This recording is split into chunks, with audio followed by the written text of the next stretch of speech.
Well, good morning, everyone, and a very warm welcome to the West Coast Partnership's first Stakeholder Conference. I'm Richard Scott, and I'm the Partnership and Strategy Director for WCP. It's great to have you here for what we hope will be a fantastic opportunity to bring together the many different stakeholders our business has, to let you know about our plans for the coming years, and to hear from industry leaders about their thoughts on what lies ahead. We'll explore how the railway can drive economic growth and recovery and bring real benefits to the customers and communities on the West Coast Main Line, both today and when HS2 services start running.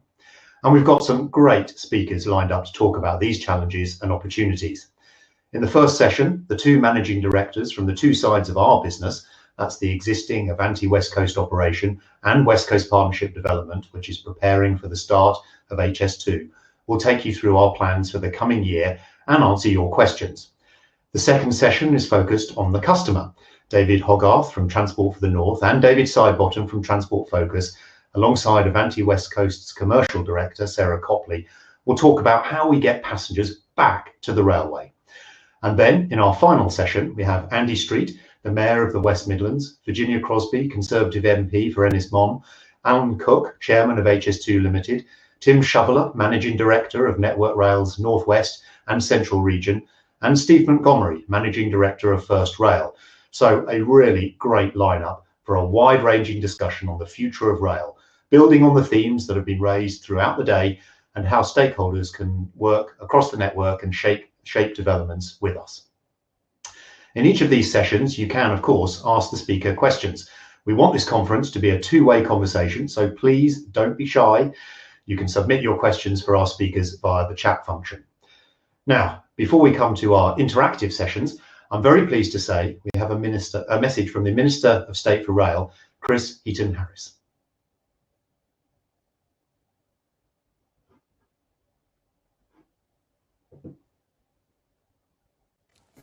Hi there and good morning, and thank you very much indeed for inviting me to open this conference. The last 12 months have seen railway workers step up to the biggest challenge the industry has faced in 200 years. And I want to thank them for keeping our country moving during the pandemic. Now we're in slightly different times. We're on course for easing restrictions and opening up our economy, and the rail industry will be central to that economic recovery too. Taking people to work, customers to shops, families to holidays, all the sorts of things that are important going forward, the rail industry will play a part in. And also, we've now got a time to maybe take a little look at what the future might hold. We know that in time intercity West Coast Line passengers will return to the network, that Avanti West Coast will continue to innovate and meet passenger needs, and that the West Coast Partnership will continue to support us delivering and developing HS2. This is vital work, but we must also be honest about the challenges we faced. How do we incentivise people to get back onto trains and return to pre-COVID levels of travel? Is that even possible? How do we adapt to the permanent rise in flexible working post-pandemic? And how do we deliver services which are modern and affordable and environmentally sustainable? This pandemic has taught us one thing, that we cannot take anything for granted, not even the public's enthusiasm to get moving again. Possibly their expectations might have shifted, and we cannot simply offer the previous decade's solutions to the next decade's challenges. So here are some areas I think we should be focusing on. Firstly, we must build on the initiatives such as the West Coast Partnership to truly put the passenger experience at the heart of rail and our rail travel.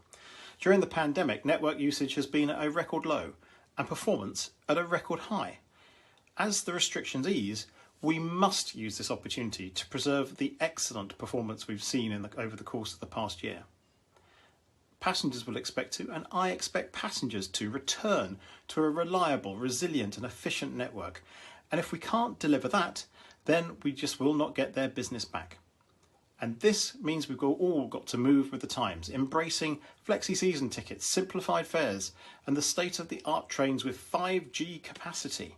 So ask yourselves, how can we best increase capacity whilst continuing to improve the passenger offer? Secondly, let's build on this amazing collaboration we've seen across the industry in the past year.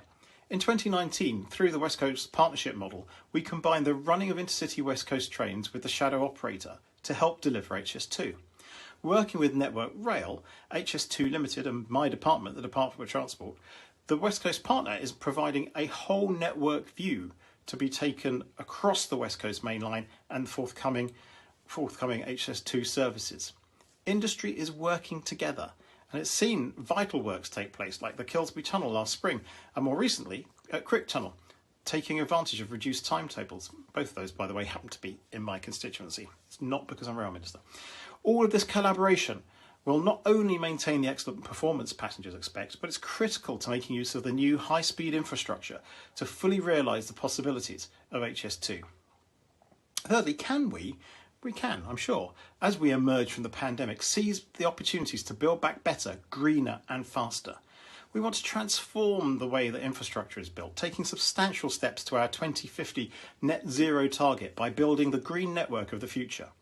And that's why I'm delighted to see West Coast Partnership trains will run on electric power wherever possible, reducing carbon dioxide emissions by 61%. What's more, faced with a high-speed alternative, HS2 will shift more people off air and road onto low-carbon rail transport.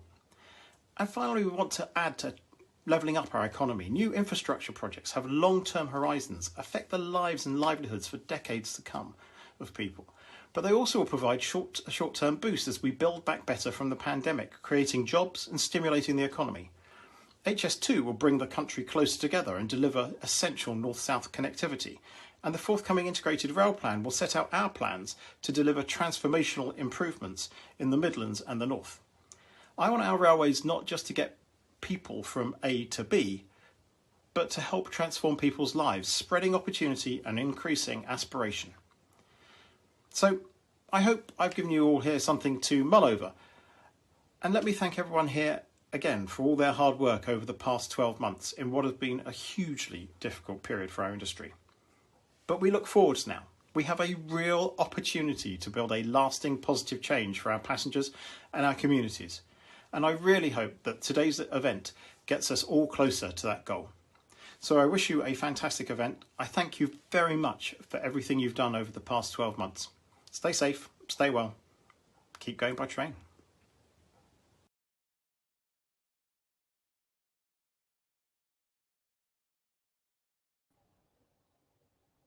The thoughts there of the Rail Minister, Chris Heaton-Harris. Nice to hear, of course, his kind words about the West Coast Partnership and the industry as a whole, and his thoughts about the challenges ahead. I'm sure we'll discuss those a lot more during today's conference. For our first session, though, I'm pleased to welcome the Managing Director of Avanti West Coast, Phil Whittingham, who's going to give a brief presentation before taking your questions.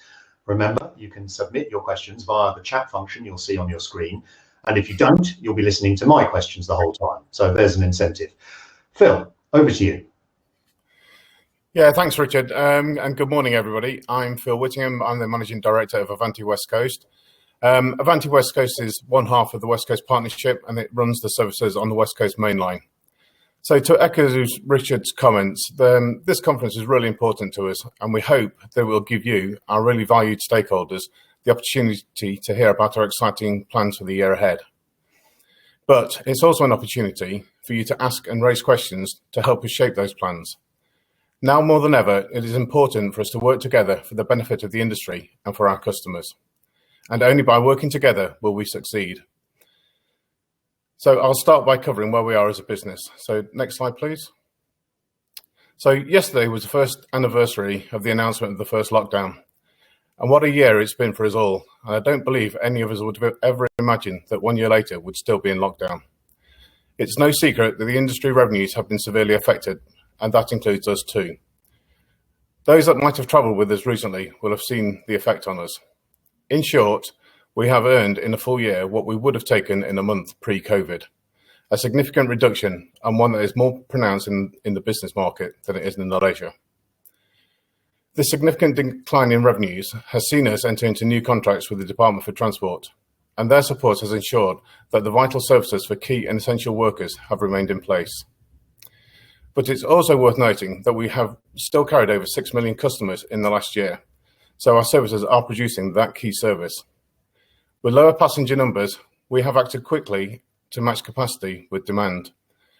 We've reduced our service levels significantly to save costs and are currently operating at just over 50% of pre-COVID levels. We have also reduced our capacity on board to 1/3 of normal levels to manage social distancing. And we have introduced mandatory reservations to manage this capacity. We have also sought to reassure customers with enhanced cleaning regimes on board and at stations. And like many businesses, we have managed through significant levels of absence. But that said, our people have been amazing and have supported the business day in, day out. So thank you to them. We have seen record levels of performance and safety, and we want these to remain as we build back.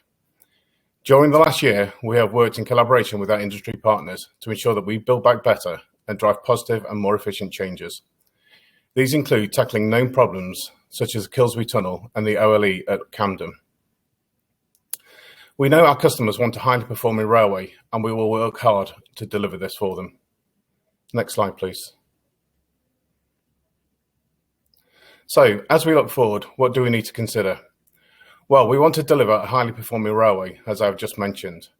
An insight from customers shows that the cleanliness of our operation and having some space will remain really important to them. We want to provide reassurance to our customers that travelling with us is safe, and we will also keep a close eye on how demand returns. We need to see if habits have changed during the pandemic and to what extent. We will then supplement our offering once we have seen this to attract customers onto our services. We will look to you, our valued partners and stakeholders, to support this recovery. But the first thing we need to do is change the current avoid travel unless necessary messaging when the time is right. We will then follow up with communications and marketing to recover customers back on board. And we need to compete with modal competitors who are already advertising their services. And we will do this while demonstrating that we continue to offer value for money as a good and efficient operator we are. Overall, we want to return to a premium payer as soon as possible. Next slide, please. So where will our focus be over the next year to support this recovery? Well, as I've said, we've already had good insight from customers. We expect business to recover as offices start reopening, and we expect staycations to feature heavily in our leisure market. What is most important is that as and when customers do return, they are welcomed and offered an amazing experience by our dedicated and passionate staff.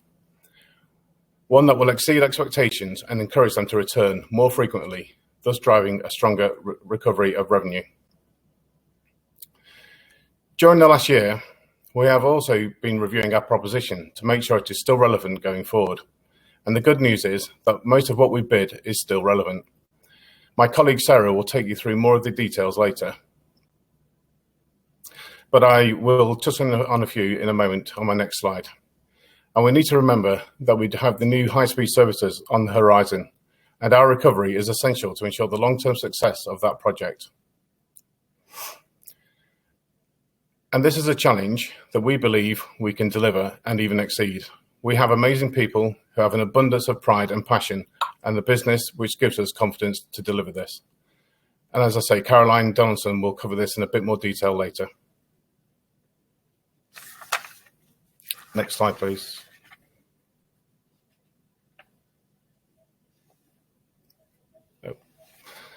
So some of the initiatives that we are looking to deliver over the next year and things that you will see coming into place in our services are we are looking to refresh our Voyager fleet. So that's already done, and they are already out and running. Our Pendolino fleet is going through a full refurbishment. That starts later on this year, and we will see the first trains out towards the end of the year. And we'll also be looking to get ready to introduce our new bi-mode and all-electric Hitachi trains. So and they will be introduced in late 2022. We're also looking at what we can do on our customer experience. We've got the at-seat, we've developed an at-seat ordering app for food and beverage, which will be a click and collect, so it'll allow customers to do that from their seats. We've got a new website and improved booking system, which offers a single customer view. And that's really important to us because it allows us to see and change tickets for customers that have been booked on any channel through one of our retail sites. And we're also looking into partnerships with providers who can offer end-to-end journey opportunities to make sure that we have a seamless service as possible. And as Chris mentioned, we've also been looking at introducing a new Wi-Fi system. So we've upgraded the current Wi-Fi and we're filling in some of the not spots, but we're also looking to introduce the 5G rail onto our services, which will really improve the offering that we have. At stations, we will be upgrading waiting rooms, and we've got some new lounges. We've also got new parking spaces, and to try and attract more people, we've got more user facilities for cycles, and also new toilets that are being developed. So just to finish, we are really focused on delivering partnership and collaboration. It's really, really important to us, and we want to make that easier for you to do business with us. We've got a dedicated team that works UK-wide. We've got 7 regional growth managers to support that, and I would really, really want to create a change for the benefit of the customers and the communities that we serve. Thank you.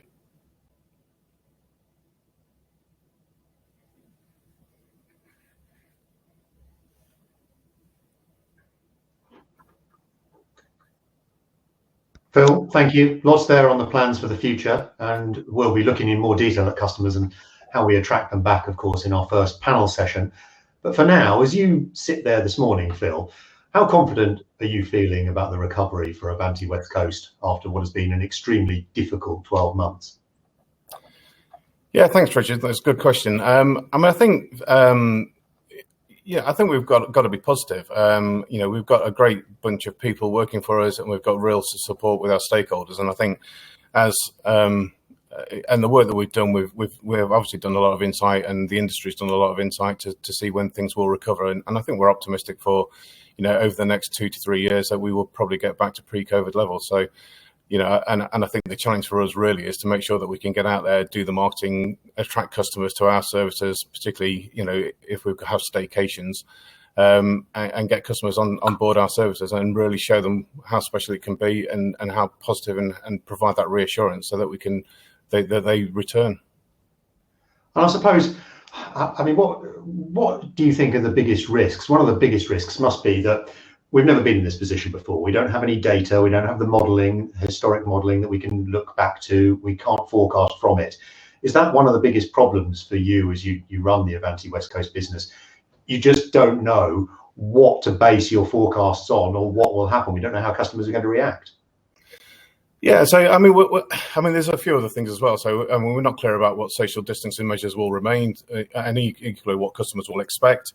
But obviously, some level of social distancing will need to stop for us to have the capacity on board. But yeah, it is a little bit crystal ball gazing. How will will there be structural change? I think we can all predict that probably not everybody will come into the office 5 days a week as they previously did. But there will be people coming into the office. Our business is predominantly business and leisure focused, so less reliant on commuting. So I think for us, it's just to try and encourage people that do go for the meetings when they do, and encourage them back. And I think we're well placed to do that. And just whilst you've got your crystal ball out, we've got a question from Graham Crofts here, asking when are Avanti planning to restore 3 trains an hour between London and Birmingham? So polish your crystal ball and tell us. So just, I think our plans at the moment will be we'll run our 4 trains an hour timetable through till 17th of May. From 17th of May till September, we'll run 6 trains an hour. That will step up to 7 trains an hour. So in effect, 2 on a Manchester and 2 on a Birmingham from September through till the end of the year, and then probably in the new year we'll run the full timetable. Okay, and one of the key bits, I suppose, to attracting passengers back when the time is right is encouraging them with marketing, with promotions. Steve Wright has asked, what are we planning or considering to get passengers back? Are we thinking about that yet? Yeah, so and we've talked about the onboard service and things that we're going to be doing on board, so that when customers do come back, that they are welcomed. I mean, in terms of getting customers back, we've got marketing campaigns planned. We've got new brand campaigns. We've got a new uniform being readied that will get delivered later on this year. So yeah, I mean we have got plans, but we need to change the messaging from one of do not travel to one of welcoming customers, showing that the trains are clean, showing that we have a good business and a good service and a good customer experience that people want to enjoy and return to. And the focus of the West Coast Partnership is partnership. We've got a question here from Dawn McGough from Cumbria, Community Rail Cumbria. What role would we like community rail partnerships to play in supporting Avanti's future plans? Well, I mean, community rail partnerships are really important to us, and as you've seen, that we've got special funds that are there. I mean, we just need, and we would welcome support from you to have a look at some of the plans that we've got. Chip in, try and shape them. Let's make them right for you as they are for us. And I think for us, we just need to try and recover back our customers and get our communities involved in that. Yeah, exactly. I mean, Dawn, we've got, as Phil was alluding to there, we've got a few funds that community rail partnerships, CRPs, can bid for. Community is a key part of our operation and how we're going to work for the future. So yeah, we're keen to get involved. So keep in touch with us. Yeah, and Jim Walker has asked a question about leisure, which will clearly play a significant role in the recovery. Key destinations will help generate demand. We know that. I mean, we saw, Phil, didn't we, when the lockdown was partially released last summer, that leisure bounced back much quicker than business travel. It didn't come back to pre-COVID levels, but it did come back much faster than business travel. So Jim was asking, how can we assist with end-to-end journey initiatives? He's from Cumbria Tourism, to encourage people to actually think that the train is a good way to get to those tourist destinations. Yeah, so I mean, we want to work with in partnership, and we need to promote the services to people who are going to use it. So what we'd really appreciate is getting involved with our regional growth managers, and let's work together to give the end-to-end experience. So we've got some partners that we're working with to offer onward travel from the station, but let's work through what those destinations are and work and develop those partnerships so that actually we can get people to where they want to go and have a really good experience in the communities that we serve. We know that at the moment, social distancing, of course, the rules are still in place. You mentioned earlier that we don't know where that's going to go. We don't know what the government is going to say. Rolly Osborne has got a question about walk-on fares and reservation only, saying that he has heard that LNER are considering removing walk-on fares and making reservations compulsory. Now, at the moment on Avanti West Coast, people are encouraged to make reservations, and once a train is fully reserved, we remove it from the booking system. What are your thoughts of what it might look like in the future? Yeah, so I think for us, it's really important to try and make sure that we have the right number of people on the train and encourage, I think, and particularly as we build out of lockdown and build back from the pandemic, to give customers a sense of space and a bit of air and space around them. So, I mean, while we are doing mandatory reservations, it's only for 70% of the train, of the reservable capacity. So it is something that we want to encourage, because we actually do want to encourage people and make it a good experience and a positive experience for customers. But that said, there is still 30% walk-up capacity available for people who do turn up on the day. So, it's important to try and make sure people have the space, and we can see if we can, push and move people to different times of the day, and we can do that with fares as well. But yeah, I mean, I think for us, what we don't really want to do is see trains that are full, jam packed, in any time. So we want to see customers recover. Don't get me wrong, but we don't want to see them overcrowded. And trying to spread the demand is what's really important at the moment. Yeah, we've got to get the right balance, haven't we? And of course, important to note that even if a rail company made reservations mandatory, that is not necessarily the same as stopping walk-ups, because with the right systems, you could book a reservation as you're walking towards the train, couldn't you?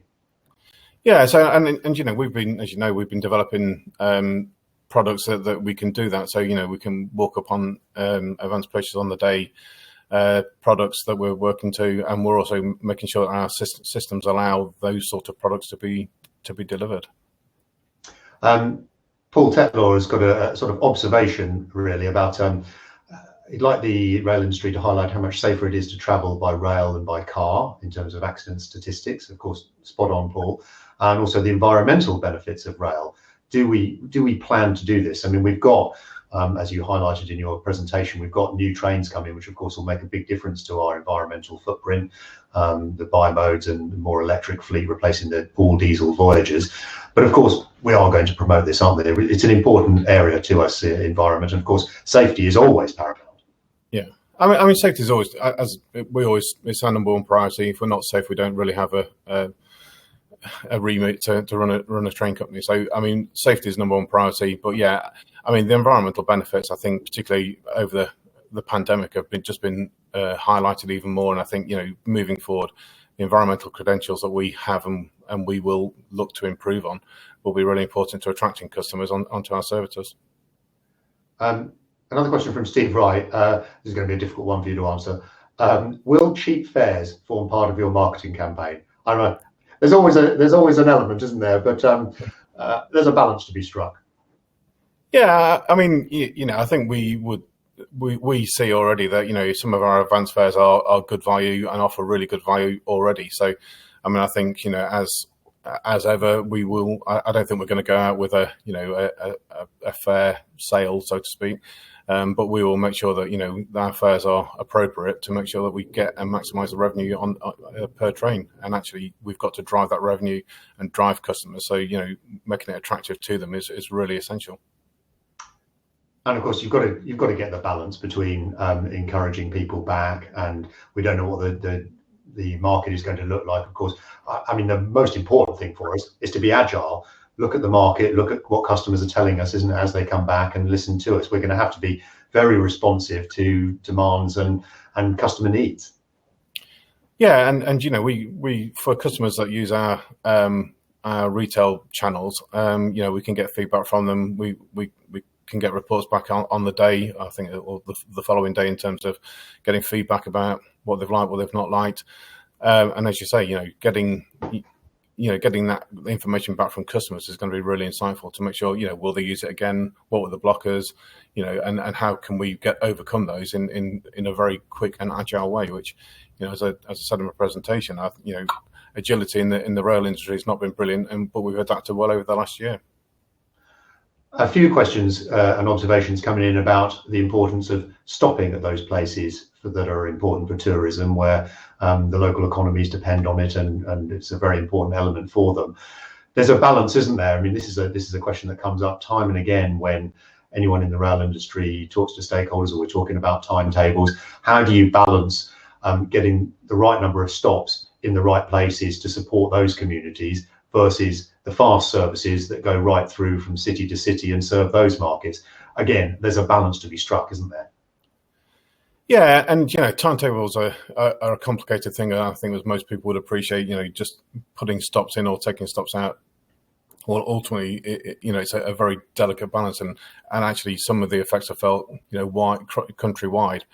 But what we do is, we can look at the capacity of the trains that we supply. So, if there's a particular demand that we're seeing, we can react quickly. We can see from the reservations that we do get to potentially put longer trains on, or potentially even look at additional stops if need be. But I don't think we've had a problem with that yet. And we're not seeing a problem with that at this point in time. But yeah, it's something we'll keep a close eye on to make sure that we manage going forward and actually make sure we deliver on customers' expectations. An interesting and topical question from Steve Fisher about revenue protection. This has obviously been a challenge in some cases over the last year or so, having to balance the needs to socially distance whilst also checking tickets and ensuring that people are paying their fair share. No one wants to think that they're sitting next to someone who hasn't paid for their ticket. Of course, it's just not fair. So do we have any plans to sharpen up revenue protection to ensure the industry is not losing the revenue that it's due? Yeah, so I mean, we've got a program of additional gates that we bid. So we're putting new gates in on more commuter flows. We still prefer to have the personal touch. So we still prefer some of the longer distance flows where we can get through. So particularly like say from Glasgow going south, there's plenty of time for the train man to get through and go and engage and talk to our customers and in doing so checking tickets. I mean, we've invested in some new scanners, and we've personal issued scanners to all our revenue protection people, so that they have ownership of that scanner, and actually we can then check who's doing what and actually get the scanning rates up. So I think scanning is really important, and actually it is something you can do from social distance. The scanners do check from a reasonable distance. So. And I think obviously with the introduction of more digital tickets, scanning is going to form a big part of how we protect revenue going forward. I'm just heading back towards the reservation only question, which I know is a hot topic for a lot of people. Steve Wright's asked a question about, are we considering enabling passengers to reserve on board the seat that they've occupied? Now, if we had a system where you needed to reserve a seat before you get on, you wouldn't be able to wait till you got on to reserve your seat, but it would be possible potentially, if there was room, to change your seat once you got on board if you didn't, with the right systems, if you didn't like the one that you were allocated, or you got there and you thought, actually, I'd rather have a table than an airline seat, or I want to sit next to the aisle rather than the window, I've changed my mind. That's another example of the importance of trying to be flexible as rail moves into the future. Yeah, that's right. So I mean, first thing first, we've got the seat picker back available on our website. We want to put that onto the mobile, so onto the apps. So that's something that we're looking at trying to get developed. So that will, firstly, you'll be able to pick the seat that you want, and then as part of the refurb of the Pendolinos, we are looking to, as part of the seat reservation system that we are going to be putting on, you will be able to walk up and change your ticket sort of in real time. So that's one of the features of the new system that we've invested in. So yeah, it's great to see seat picker going back. I know that was a hot topic for stakeholders. Many people wanted to see that return, so it's great that it's coming back, and of course will be better than before because it will be on mobile and not just desktop. One of the questions I keep getting asked when I talk to stakeholders is that with the new world we're in, how does that affect our plans for the future? There were lots of great plans that when this franchise was launched that we wanted to do and we wanted to bring in. How have those been affected by the last 12 months and the pandemic? Well, I mean, as I said in my presentation, now, I mean, we've reviewed most now of the obligations that we had and some of the commitments that we were making. We've reviewed all the initiatives. We've had a look at them. Some of them we've deferred because it's right to defer them to save money at this point in time. But others, we're still cracking on with. So we're still refurbing the trains. We're still doing investment in stations. We're still doing the Wi-Fi. The Wi-Fi for us is a massive project for us because we actually believe, having the ability to work while on the move and work reliably and be able to talk to people while on the move will really set us apart from others. So, but yeah, I mean, we've had a look at some of it. Have we changed our views on the way that we're going to deliver some of it? Yes, to make it more appropriate. But in essence, we've had a look at it and we still believe that what we bid is the right thing to be delivering. Phil, thank you very much. I mean, that's a good place to end it, I think, for your session. I mean, it's a good final point to make that there are still lots and lots of exciting plans, regardless of COVID and the pandemic that we've seen over the last 12 months. Wi-Fi, the new fleet, the refurbishment of the Pendolinos. It's important that we attract passengers back, and we're not going to do that by shelving plans. So, Phil, thank you very much for that session, and everyone in the audience, of course, for the questions. Keep those coming. We're keen to keep these conversations going, so if anything occurs to you after today, of course, please get in touch and we'll be happy to answer them. We're now going to turn to the other half of the West Coast Partnership business, and I'm pleased to introduce our Managing Director of West Coast Partnership Development, Caroline Donaldson. Similar to Phil, Caroline is going to give a brief presentation, after which she'll take your questions. So keep those questions coming, and I will hand over to Caroline if she's ready. My screen has temporarily disappeared, so I can't see if Caroline's ready. Here she is. Caroline, over to you for West Coast Partnership Development. Well, thanks, Richard, and good morning, everybody. It's certainly a pleasure to be with you this morning, albeit, of course, digitally rather than in person. So, as Richard said, I'm Caroline Donaldson. I'm Managing Director of the West Coast Partnership Development. If we go on to the next slide, I'm sure many people are still asking the question, well, who or what is West Coast Partnership Development? And we're certainly still very much the new kid on the block. As Chris Heaton-Harris said, DFT took the opportunity to make the shadow operator for High Speed 2 part of the West Coast Partnership. And of course, we sit alongside the other part of the business, Avanti West Coast, which Phil has been talking about. And many of you will have travelled on as the intercity operator, connecting some of the UK's biggest towns and cities. So if we go on to the next slide, West Coast Partnership Development's role is to plan and deliver the high-speed rail services that will ultimately use the new HS2 infrastructure. I've already described it, and you may have heard it before, that role being described as the shadow operator for High Speed 2. As part of that, we'll also be working on how the intercity and the regional services should change so that everything works together as a single network to give customers the best possible service. And that will drive maximum benefit from this very significant investment that the country is making in the new infrastructure.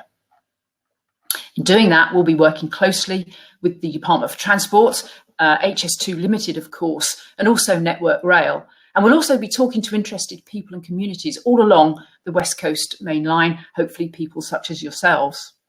The new railway will bring huge benefits, better, greener travel opportunities, and more freight capacity. That'll lay the foundations for the future of safe and sustainable UK transport. So high-speed services will give passengers even easier and more comfortable journeys than today. And it'll bring people closer together and deliver something the whole country can be proud of. So as shadow operator, we're not responsible for building High Speed 2, but we are here to make sure that customer needs are at the heart of the new services, including modern trains, vibrant stations, better ticketing, and simpler fares. So next slide, looking at the wider perspective, Sir Peter Hendy said in his interim union connectivity report last week, the transport connectivity is central to people's lives. It's vital to economic growth, job creation, building housing and social cohesion. We share the government's and Sir Peter Hendy's ambition for a transport system that's joined up as a strategic network so that it can drive economic growth, level up the country and improve quality of life, and build towards a net zero transport system. To fulfil that potential, the new railway and the services that run on it need to be an integral part of a wider network, both the GB rail network and other forms of transport, of course. HS2 will bring our major cities closer together, halving journey times between Birmingham and Manchester and doubling the frequency, encouraging businesses to invest beyond London and the South East, giving the regions access to bigger markets and a wider pool of labour and suppliers, bringing them within easier reach of global expertise by shrinking the distance to our major airports. And all of that will encourage businesses to grow more quickly and to generate new jobs, boosting regional productivity and supporting the economic recovery. And we don't have to wait 10 years for those benefits. They're already happening. The CBI will tell you that the approval of HS2 Phase 1 led to record levels of foreign direct investment in the West Midlands, driving over 100,000 new jobs. And infrastructure construction will be a massive kickstart for the economy as we build back better. HS2 will need over 30,000 people to support delivery of the new railway. Its supply chain already includes over 2,000 businesses. So far, it's awarded 95% of its contracts to UK-based businesses, and over 60% of those have gone to small and medium-sized enterprises. But our customers won't travel on bits of infrastructure or just from station to station. They'll make real journeys from their homes to meet family and friends, visit new places, to work, or perhaps watch their favourite team play. All of our work needs to be set in that context. And to support that, our team is drawn from two of the world's leading transport companies, First Group and Trenitalia. And that includes experts in high-speed operations, in the British rail market, in passenger trends and customer needs. Next slide, please. So in all of that, we'll act as the bridge between the new high-speed railway and the existing network. We need to make sure that the next generation of high-speed services also improves the existing intercity services connecting our towns and cities. And it needs to fit seamlessly with other transport projects and capacity in the North and the Midlands. Because it's not only about increasing rail capacity, but also about improving end-to-end journeys, real customer journeys, connecting transport services, and ensuring that stations across our network act as central transport hubs, supporting regeneration and the development of our towns and cities. But we can't do this alone. The government established us as a new partnership model. We need to make sure that this unprecedented public investment in rail achieves maximum benefits for communities and for regional economies. So over the coming year, we'll be working closely with our stakeholder management team, the regional growth managers, to consult with you and with stakeholders in all regions and nations served by the West Coast, across all tiers of government, alongside business, interest groups and community organisations. And we'll be looking for specific input from you on three key aspects of service design in the coming year. The Strategic Market Report is a fresh assessment of the passenger market for high-speed and conventional services on the corridor served by the West Coast Main Line and the new high-speed infrastructure.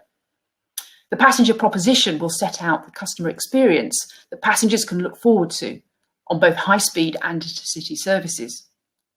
And the train services specification will provide recommendations to the department on frequency and calling patterns, not just for high-speed services, but for the intercity and regional services so essential to ensure the best overall end-to-end journey.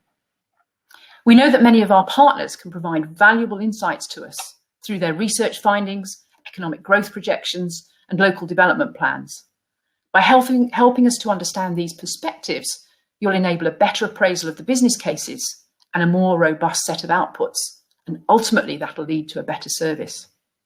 So we're looking forward to working in partnership with you to help shape the future of high-speed rail services, to adapt to evolving travel patterns, and to understand new growth opportunities for our regions, bringing them and their economies closer together and supporting quicker economic recovery. Thank you.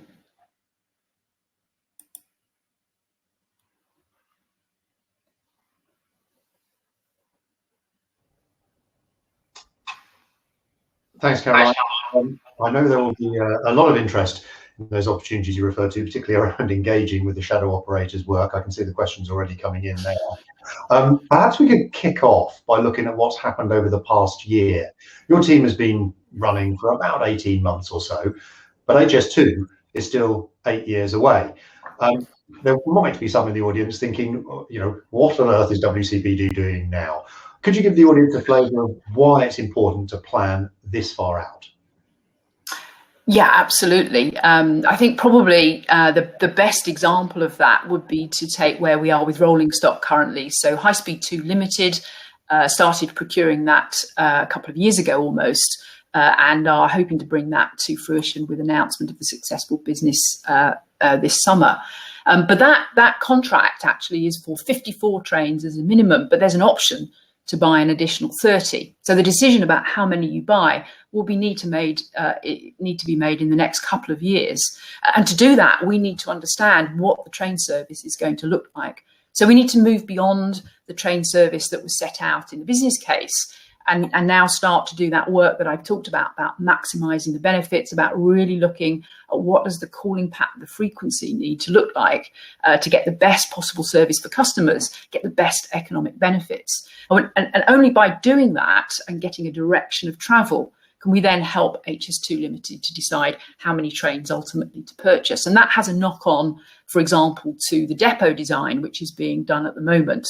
And of course, you need to know fundamentally how many trains you need to service and maintain in order to get that design right. Now, of course, we've just been talking with Phil about the uncertainties currently about how demand is going to come back in the industry. But we're looking at long-range forecasts, and we're using scenarios to test our assumptions. So we're looking at alternative scenarios.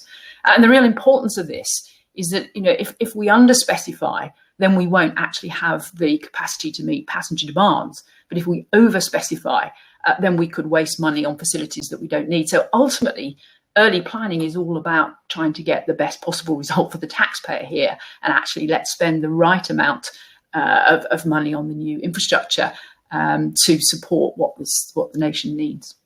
And of course, there's a little bit, I suppose, of crystal ball gazing again, particularly around tech. You want to get it right, but we know how quickly tech moves. Trying to forecast what the systems will be at this stage will be, I would imagine, very, very difficult. So you've got to, a bit like the Avanti operation, you've got to be agile and be up to speed with things. Yes, absolutely. And although it's over a long time frame, it's clearly really important that we've got that crystal ball out as well. I think the big challenge, and Phil hinted at this, is we all know from our own experience, from the surveys that have happened, from talking to other people, that travel patterns are likely to be different in the future. But the critical thing is we don't know how different they'll be, and it's going to take 2 or 3 years, I think, to see what some of those emerging trends, differences and opportunities look like. So, perhaps we might see commuting reduce, but on the other hand, will we see more long distance commuting, which actually leads to greater demand on the West Coast corridor? So as I said earlier, what we've done is to construct some alternative scenarios about what the future might look like. It's really important that we test our thinking to make sure that we've got maximum flexibility, because the one thing we all know is that whatever we predict right now is not going to be what it looks like in 10 years' time. I think that's the one certainty, isn't it? Yes. Let's go on to the questions. Mark Cassidy from Lancaster City Council, he's saying that the strategic case for HS2 has consistently said that towns and cities with direct London services will retain broadly comparable or better services once HS2 is completed. However, the City of Lancaster, under the proposed train service patterns, loses all of its direct trains to London, which will have a devastating impact on our economic growth and runs contrary to Northern Powerhouse ambitions and levelling up agenda. How will WCPD plan to address this? Okay, yeah, and this is a very good question, and I think there could be many other people asking the same question about other towns and cities. So I referred earlier to that work we're doing on the TSS options, the train service specification, and what we're doing is going back to basics. Not completely, the high-speed infrastructure is going to enable faster journeys to certain key cities, but what we're looking at is what should the overall service look like? So not just high-speed services. Yes, we're looking at the pattern and frequency of that, but what are the complementary intercity and regional services look like? And one of the things we'll be looking at is, of course, we're looking to maximise economic development. And that means building economic growth through new services. But what we don't want to do is damage the services and the existing travel patterns that exist. So we'll be looking very hard at trying to make sure, as far as possible, that where there's a change to the calling patterns or a new service goes in for a high-speed service, what we need to look at is, as far as possible, how we can maintain and indeed improve the connections to London through the release capacity. Now, that is more difficult at the northern end of the line because the infrastructure goes as far as Crewe, Manchester and beyond, but not much further beyond. But certainly we're looking at a number of possible combinations, and we'll be seeking to get the best overall result. And as I say, as far as possible, maintain those connections. Yeah, it's that holistic view that's important, isn't it? You're going to sense a theme emerging with these questions here, Caroline. Steve Curl, I understand that HS2 trains on existing lines in the north will be at lower speeds than, of course, on the new lines that are built in the south. So that'll put pressure on reducing stopping patterns. So not stopping at Oxenholme and Penrith, for example, in order to cut journey times to Scotland. How do we solve this conundrum? It's a similar to a question I put to Phil about the balance between journey times, between if you're traveling between two cities, and making sure that we keep the connectivity in the middle. What's your view on that? Yeah, I mean, it's clearly very important, and I think what we need to remember is that the high speed lines are new and additional.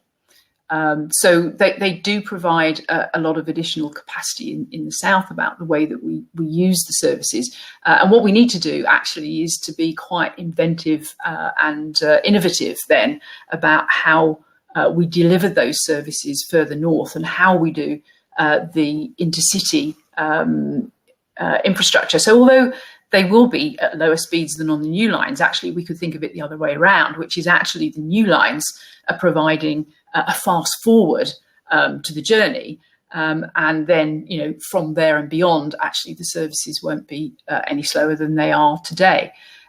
So if we look at it the other way around, actually the work that our train service team are doing and looking at the options, there are a number of things that we can do to maintain the patterns and even enhance them as we go forward.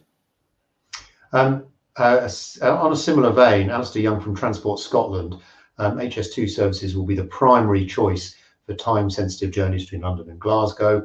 Does Avanti, and we'll assume these sort of integrated services once HS2 is operational, when we've got integrated services, will there be conventional intercity services providing more frequent stopping patterns to maintain the direct connectivity? Now, this goes back to the point that you've mentioned already about it's that holistic view, isn't it? It's making sure that everything complements each other.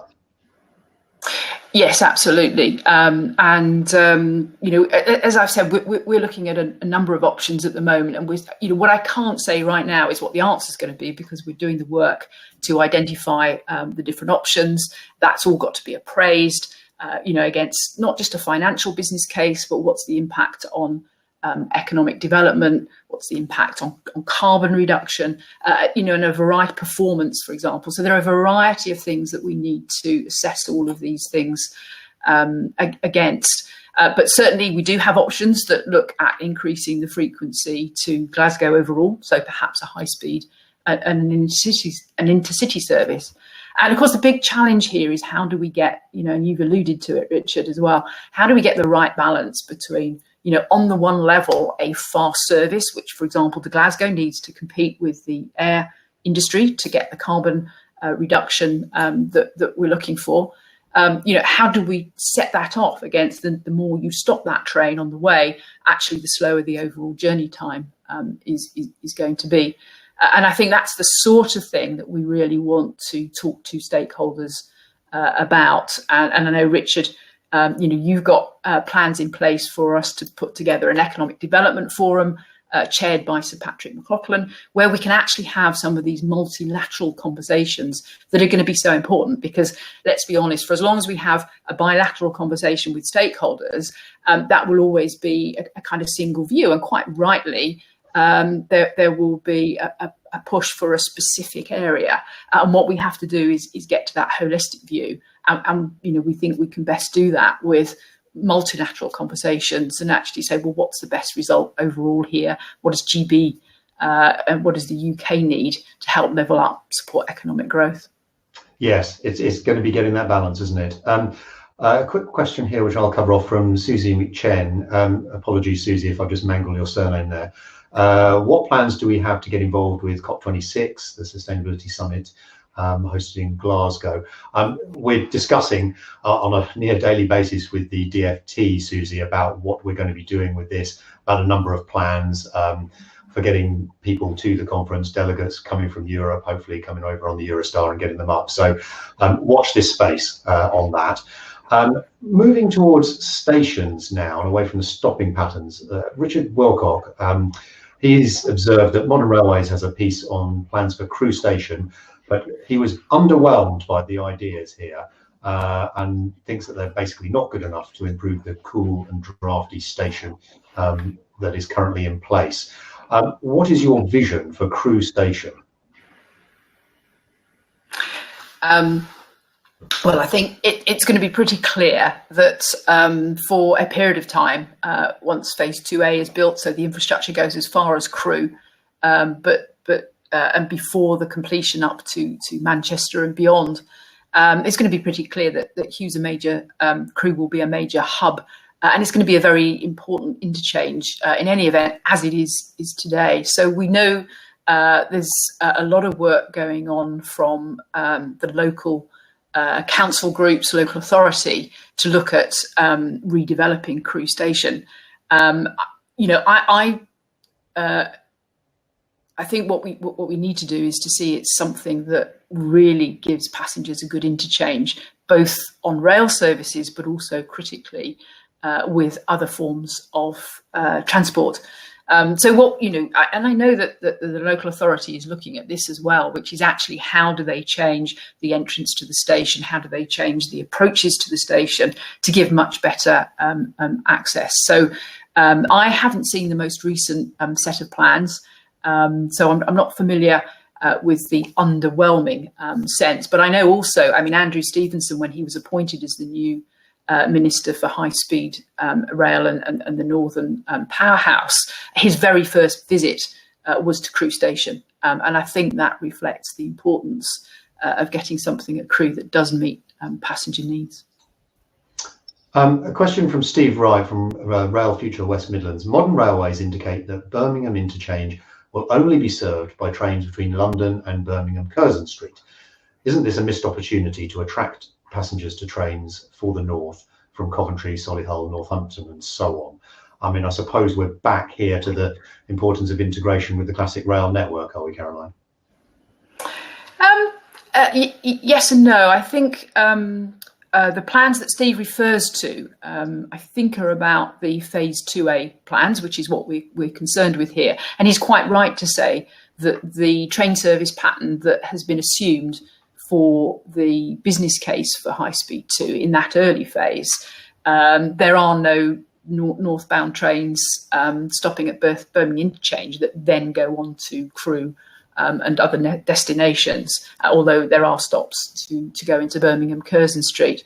And the answer to the question is yes, it could well be a missed opportunity. So in that train service specification work that I referred to, the DFT have effectively said to us, well, look, don't start from where the existing business case assumptions are. Actually take much more of a blank sheet of paper. So, I mentioned the sorts of options we're looking at for Glasgow. We certainly are looking at what are the options for stopping one or more of the northbound services at Birmingham Interchange for that very reason, that there are people who want to travel north and we need to look at what the demand for that is. And again, it's just that classic trade-off between stopping the service there and getting fast to where you want to go.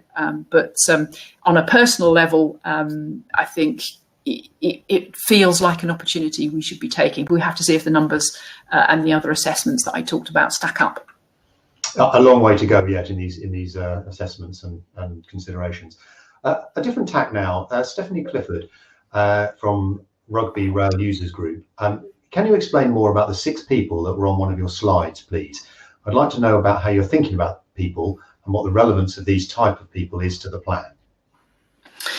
Yes, so I mentioned the strategic market reports. We actually did a first pass of that last year and we're updating it this year. And in fact, the work that the DFT has asked us to do looks at updating the strategic market report each year. And as part of that, and in looking at the travel corridor along the West Coast, we identified 6 particular types of people who might represent future possible customers. And, many people will be familiar with this in the marketing world. So, the old rail way of looking at things, which is around commuter, business traveller or leisure traveller, it's quite helpful to understand the type of journey. But actually, what more and more these days, and any individual could be in any one of those buckets, depending on what day of the week it is. So somebody who lives in Birmingham could, perhaps commute into London, but some days they want to go north, so they become a business traveller, and other days they want a day out with the family. So what we need to understand is much more about the individual who makes up the travelling public, as it were, so that we can really make sure that the customer experience,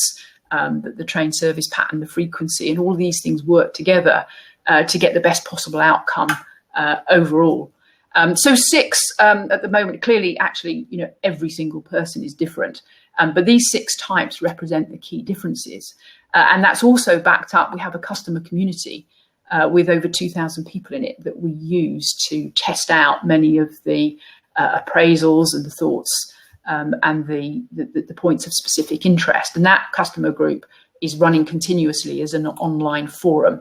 So that helps us to dig deeper, and it's representative of all of the types of people that live along the main line in more ways than just the 6. But the 6 is a useful way, or a bit like we have 4 scenarios for testing the outcome of the future. What we need to do is test anything we're proposing against these 6 segments and say, well, how will it work for those segments of people? Yeah, the 6 are a heuristic, aren't they? They're a useful shortcut into things. Interesting to hear about the customer community panel there. I mean, I suppose you're going to have to be quite agile, aren't you? The world we're in now, at making sure that you keep them up to date, those 6 people or the 2,000, and your considerations up to date about how things have changed over the last 12 months and will continue to change. Absolutely, and it's not inconceivable that we may say, well, actually, there's a 7th segment emerge, when we go back and re-evaluate and bring it up to date. Yeah, indeed. Richard Wilcock from Rail Future Wales. Will North Wales have access to HS2? Now, we know not directly, but I think he means sort of indirectly. It's not just a case of getting to Euston, but getting to Old Oak Common would allow people to get to Heathrow Airport, Crossrail, parts of the southeast, much better than using the existing West Coast main line. I've talked to people interested in the connections from Wales to HS2 before. It's a very interesting area. I mean, what are your thoughts on this? Yes, it is. And of course, we have a very important market of people already in North Wales. And again, economically, that North Wales coast, relies a lot on the rail service and on the future development of that rail service. So, as you said, Richard, the trains running on high speed 2 will be electrified trains. So there are certain, obvious structural impediments to running a train right through. But we know already from talking to customers in Wales, and also I've heard from stakeholders many times in Wales that actually that it's not just the people along the rail line, but it's the people who have access to crew, for example, that really benefit from using another mode of transport to connect. So it's back to that point about crew. And possibly other destinations, but crew's the most obvious, is how do we make sure that we've got the right connectivity so that the journey is as seamless as possible for people coming in by rail, but also for other forms of transport. We've got the right connections with bus and coach and, of course, car. In a similar vein, again, Trevor Bishop from Rail Future Northwest, how advanced are plans to integrate with Northern Powerhouse Rail? For example, links with communities beyond Manchester and Leeds centres that don't at the moment have very good or any services south. So in a similar vein, we've got to make sure that people are connected up, haven't we? And that there isn't a missed opportunity. Absolutely. I think it's fair to say at the moment in train planning terms, the plans are not advanced in the sense that, the full shape of what's being delivered and when needs to be better understood. And of course, we're expecting some big announcements from government on that in the near future. But yeah, we're absolutely aware of the need to provide the right connectivity. As we've said, it's about not just other forms of transport, but the right rail connections so that the whole network works really seamlessly. So I think certainly the Northern Powerhouse rail on the East-West links, and also West Midlands and across the Midlands engine plans for East-West connectivity all across the Midlands. It's really important that we understand how those work, and at the northern end of the route as well, up into Scotland, to make sure that we get, as we've said before, the best possible benefit from this. So I wouldn't say that plans are advanced, but we are very cognizant of the need to get those connections right. This next question from Dawn McGoffin from Community Rail in Cumbria. This will ring for a lot of people, I think, or they want to know the answer, certainly. What engagement will there be with stakeholders and communities once the TSS, the train service specification, is in draft form?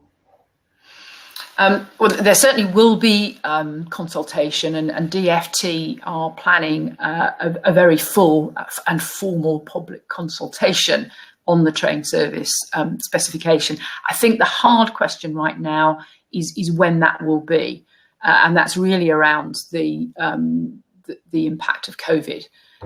So, if we go back 18 months, the original plan was that would happen as soon as the first draft of the TSS was done.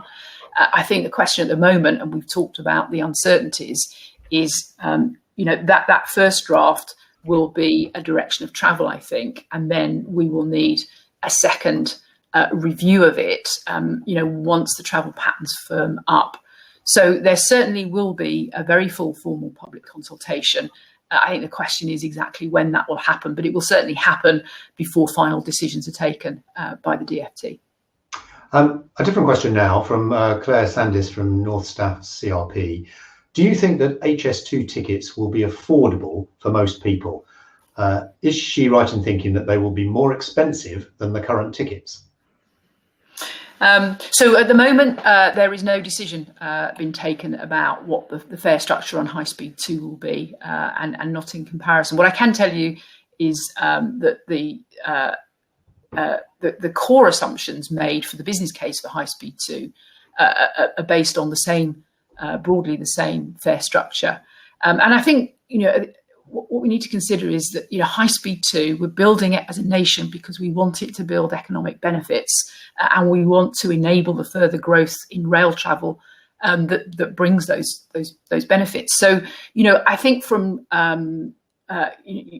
we've heard messages from ministers and others before that common sense demands that they have to be affordable, because otherwise no one's going to travel on the service. So, there is work to be done to look at exactly what the best structure is. And indeed, is the current intercity fare structure right? There's an awful lot of anomalies in there which are putting people off from travelling from certain places. So there will be a piece of work done which will kick off probably towards the end of this year or early next year, looking at that fare structure. But as I say, common sense demands it has to be affordable. Because otherwise we won't get those benefits that we're looking for. Yes, indeed, and of course there's no point pricing it where no one wants to travel or can afford to travel. We all want HS2 to be a success. I think it's fair to say. So great. Caroline, thank you very much, and to those of you in the audience also, thank you for your questions. I'm aware that some of them we have not got to, including a few for Phil on the last session.